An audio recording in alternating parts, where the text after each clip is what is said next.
আগামীকাল অর্থাৎ মঙ্গলবার থেকে স্টুডিও পাড়ায় অনির্দিষ্টকালের জন্য কর্মবিরতি। আর এই সম্পর্কে আমাদের আরো বিস্তারিত জানাবেন প্রতিনিধি মনামি রায়, সরাসরি আমাদের সঙ্গে রয়েছেন। মনামি, সেক্ষেত্রে যে ধারাবাহিকগুলো এখন চলছে সেগুলোর ব্যাংকিং কতটা রয়েছে কি জানতে পারছো? স্টুডিওর শুটিং এর এই মুহূর্তে কি পরিস্থিতি?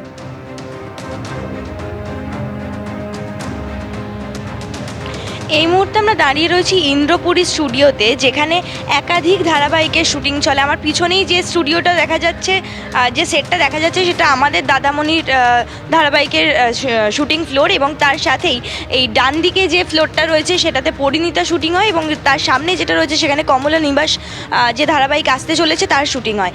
এবং প্রত্যেকটা ধারাবাহিকের শুটিংয়েই কিন্তু আজকে রীতিমতন তাড়াহুড়ো চলছে, কারণ সাধারণ দিনে যেখানে 28 থেকে 30 মিনিটের ব্যাংকিং করতে হয়, সেখানে আজকে প্রায় 50 মিনিটের শ্যুট তাদেরকে তুলতে হবে, কারণ প্রত্যেকটা ধারাবাহিকেই 2 থেকে 3 দিনের বেশি ব্যাংকিং নেই বলেই জানা যাচ্ছে। এবং তার সাথেই জানা যাচ্ছে যে একই সাথে তারা দুটো ইউনিটে কাজ করার জন্য চেষ্টা করেছিল, কিন্তু সেটাও সম্ভব হয়নি। এবং এর পাশাপাশি আরও জানা যাচ্ছে যে যেখানে আধ ঘন্টা থেকে 1 ঘন্টার একটা ব্রেক দেয়, সেই ব্রেকও আজকে থাকবে না, কারণ ব্যাংকিংয়ের একটা চাপ রয়েছে। তার সাথেই কতদিন এই কর্মবিরতি চলবে সেটাও জানা যাচ্ছে না। এবং সকাল 9:10 থেকে শুরু হয়েছে শুটিং, এখনও পর্যন্ত 1 মিনিটেরও ব্রেক নেয়নি কোনো ধারাবাহিকের শুটিং ফ্লোরই।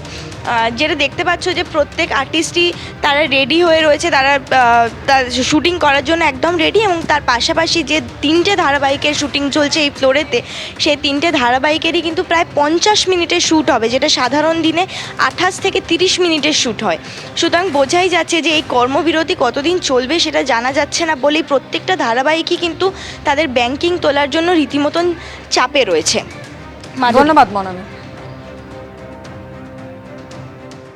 আগামীকাল থেকে স্টুডিও পাড়ায় অনির্দিষ্টকালের জন্য কর্মবিরতি। অভিনেতা রাহুল বন্দ্যোপাধ্যায়কে হারানোর শোক বুকে নিয়েই এবার সুরক্ষার প্রশ্নে দৃঢ় সংকল্প নিল টালিগঞ্জের স্টুডিও পাড়ার একাধিক সংগঠন। রবিবার বিকেলে টেকনিশিয়ান স্টুডিওতে বৈঠকে বসে আর্টিস্ট ফোরাম এবং ফেডারেশন তারা সিদ্ধান্ত নিয়েছে টানা 2 ঘন্টা বৈঠকের পর যে সুরক্ষা ছাড়া আর তারা শুটিং করবেন না। আমরা সত্যি ইনসিকিউর, তারা সবাই খুব ভীত। জন্য আমরা একটা মঙ্গলবার থেকে সবাই মিলে একটা সিদ্ধান্ত নিয়েছেন যে আমরা কর্মবিরতিতে যাব। ঠিক 1 সপ্তাহ আগে এক রবিবারে আসা খবর সবাইকে নাড়িয়ে দিয়েছিল। রাহুল নেই, সেই স্বজন হারানোর শোক বুকে নিয়েই এবার সুরক্ষার প্রশ্নে দৃঢ় সংকল্প নিল টালিগঞ্জের স্টুডিও পাড়ার একাধিক সংগঠন। মঙ্গলবার থেকে স্টুডিও পাড়ায় অনির্দিষ্টকালের জন্য কর্মবিরতির ডাক দিলেন তারা। আমরা ওই শুটিংয়ে বেরোচ্ছি ঠিকই, কিন্তু ফিরবো কিনা সেটা আমাদের কাছে আর সিওরিটি নেই। সেই সিওরিটি আমাদের দরকার।